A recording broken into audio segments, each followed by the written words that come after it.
அல்லாஹ்வுடைய தூதர் ஸல்லல்லாஹு அலைஹி வஸல்லம் சொன்னார்கள், இந்த ரமதானுடைய மாதம் துவங்கினால் அழைக்கப்படும் யா பாகியல் கைரி அக்பில் வ யா பாகிய ஷர்ரி அக்ஸிர்.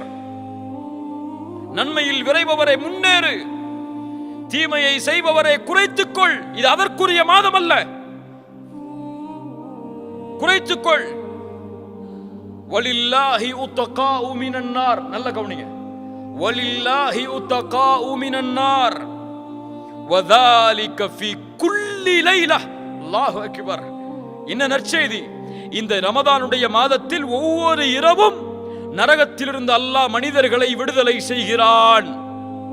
இந்த இரவெல்லாம் கடைசி 10 இரவு மட்டுமல்ல, 23, 25, 27, 29 ஒற்றைப்படை இரவுகள் மட்டுமல்ல, ரமதானுடைய ஒவ்வொரு இரவிலும் நரகத்திலிருந்து அல்லாஹ் மனிதர்களை விடுதலை செய்கிறான்.